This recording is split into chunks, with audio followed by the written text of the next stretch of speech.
Hello friends, तुमचं माझ्या चॅनलमध्ये म्हणजेच नॉलेज ट्री मध्ये तुमचं खूप खूप स्वागत आहे. ज्ञान प्राप्त करण्यासाठी बुद्धिजीवी, जिज्ञासू, तत्वज्ञ अनेक मार्गांचा वापर करत असतात. खरे ज्ञान, ब्रह्मज्ञान मिळण्यासाठी रात्रंदिवस ते झटत असतात. आत्मज्ञानातून ब्रह्मज्ञानाचा मार्ग कसा सापडेल यावर गौतम बुद्धांनी एक सर्वोत्तम असा गुरुमंत्र दिला आहे. गौतम बुद्धांकडे एक दिवस मोलूक पुत्र नामक ब्राह्मण आला.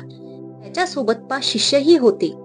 आपल्याला पडलेल्या हजारो प्रश्नांची उत्तरे गौतम बुद्ध नक्कीच देतील असा मोलूक पुत्रांचा विश्वास होता. गौतम बुद्ध आणि मोलूक पुत्र यांची भेट झाली. गौतम बुद्ध त्यांना म्हणाले की मोलूक पुत्र, तुमच्या प्रत्येक प्रश्नाचे उत्तर मी देईन, मात्र त्यापूर्वी माझी एक अट तुम्हाला मान्य करावी लागेल. यावर अट सांगण्याची विनंती मोलूक पुत्र यांनी गौतम बुद्धांना केली. गौतम बुद्ध म्हणाले की तुम्हाला पडलेल्या प्रश्नांची उत्तरे माझ्याकडून मिळण्यासाठी किमान 1 वर्ष मौन व्रत करावे लागेल. तुमच्या मनातील गोंधळ गोंगाट बंद झाल्यानंतरच तुम्ही कोणताही प्रश्न विचारा. त्या प्रश्नांचे उत्तर मी तुम्हाला देईन. गौतम बुद्धांची ही अट ऐकून तेथे उपस्थित असलेले त्यांचे शिष्य सारीपुत्र मोठ्याने हसायला लागले. मोलूकपुत्र आश्चर्यचकित झाले. मोलूकपुत्र यांनी सारीपुत्र यांना त्यांच्या हसण्याचे कारण विचारले.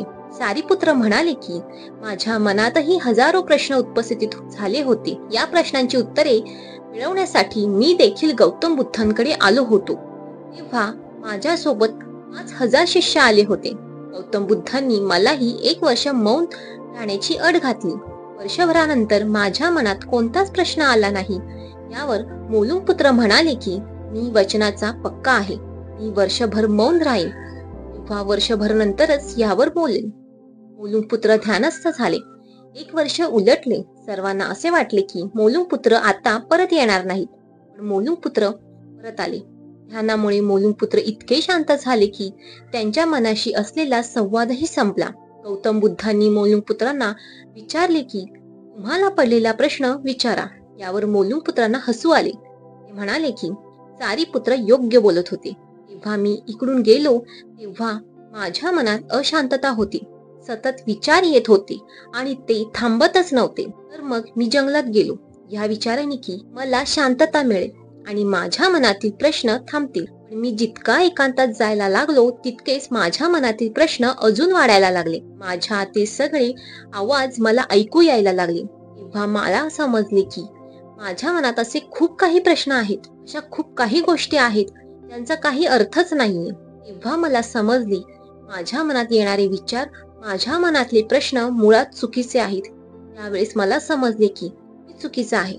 खूप दिवस माझ्या मनात हे विचार चालूच होते, पण हळूहळू ते विचार येणं बंद झालं आणि माझं मन आतून शांत झाले. बाहेरून माझ्याशी बोलणार कोणीच नव्हतं आणि माझ्या मनातून कसलाच आवाज येत नव्हता. कोणताच विचार येत नव्हता, कोणताच प्रश्न नव्हता आणि त्या दिवशी मौनाचा खरा अर्थ मला समजला. माझ्या मनात विचार येत होते पण मी ते ऐकत नव्हतो. बाकी आजूबाजूचे सगळे छोटे छोटे आवाज मला ऐकू येत होते. पक्ष्याच्या ओरडण्याचा आवाज, हवेचा आवाज, पाणी वाहण्याचा आवाज, आणि हे सगळं मी पहिल्यांदा मनापासून ऐकत होतो. माझ्या आजूबाजूला इतकी शांतता मी पहिल्यांदाच अनुभवली. तेव्हा माझ्या तोंडून शब्द आले. मी बोललो, हे देवा, इतकी शांतता का आहे? तरीही माझं मन शांतच होतं. हे गुरु, मी तुमच्याशी बोलतोय, लोकांच्या गर्दीत असतो, पण तरीही माझं मन शांतच असतं. माझ्या मनात कसले विचार येत नाही. आता प्रश्न विचारण्यासारखे काही उरलेच नाही. बुद्ध म्हणाले, आपण जितकं बाहेरून बोलू तितकंच आपलं मन अशांत राहील. आपल्या मनात विचार येत राहतील. ज्या दिवशी आपण मनातून शांत होऊ त्यावेळेस आपण काहीही बोलू, पण आपलं मन शांतच असेल. बुद्ध म्हणाले, आपल्या जीवनात जे काही वाईट आहे ते अति बोलल्यामुळे आहे, अति विचारामुळे आहे. आपण नेहमी गरजेपेक्षा जास्त बोलतो. आपण समोरच्याचं ऐकून घेत नाही. नेहमी आपल्या बोलण्याने समोरच्याचं तोंड बंद करतो. आपण समोरच्याला दाखवतो मी काय आहे आणि मी काय करू शकतो. फक्त हेच आपल्या आयुष्यातील उद्दिष्ट बनले. यातच आपण आपली ऊर्जा संपवतो. ह्यामुळे लोकांचं आयुष्य दुःखाने भरून जातं. जे नेहमी एकमेकांना ऐकवत असतात, एकमेकांना समजून घेतच नाहीत आणि चूप बसणं तर ते कधी शिकलेच नसतात. कारण गप्प बसण्यात त्यांना कमीपणा वाटतो. जीवनातल्या सगळ्या भांडणांचं कारण आपलं बोलणं आहे. त्यामुळे इतकंच बोलावं जितकी आपल्याला गरज असेल. कारण व्यर्थ बोलणं म्हणजे आपली ऊर्जा संपवणं आहे. हे बोलणंच आपल्याला मन कधी शांत होऊ देत नाही आणि बाहेरचं आपण गुरफटूनच राहतो. आपल्या मनाशी आपण प्रामाणिक आणि एकनिष्ठ नसू, समस्या आणि प्रश्न उपस्थित होतात. आपल्यातील खोटेपणामुळे मनात संभ्रम निर्माण होतो. या सर्व गोष्टी आपण झोपी गेल्यानंतर पडणाऱ्या स्वप्नांप्रमाणेच आहेत.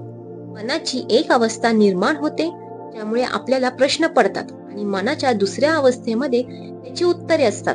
मनात प्रश्न निर्माण झाल्यावर त्याचे उत्तर आपल्याला मिळत नाही. मौन आणि ध्यानस्थ झाल्यामुळे मनाची दुसरी अवस्था खुली करण्याचा मार्ग प्राप्त होतो. त्यामुळे पडलेल्या प्रश्नांची उत्तर आपोआप प्राप्त होतात. मित्रांनो, याचा अर्थ असा होतो की जास्त बोलणं व्यर्थ आहे. आपलं बोलणं आपल्या मनात कधीच शांतता टिकून देत नाही. आपण बोलण्यात आपली सगळी ऊर्जा संपवतो आणि आपलं मन बाहेरच्या गोष्टीत गुरफटून राहतं. त्यामुळे शांत राहणंच आपल्या फायद्याचं ठरतं. हा व्हिडिओ तुम्हाला कसा वाटला हे नक्की कमेंट करून सांगा आणि या व्हिडिओला लाईक आणि सबस्क्राईब करायला विसरू नका.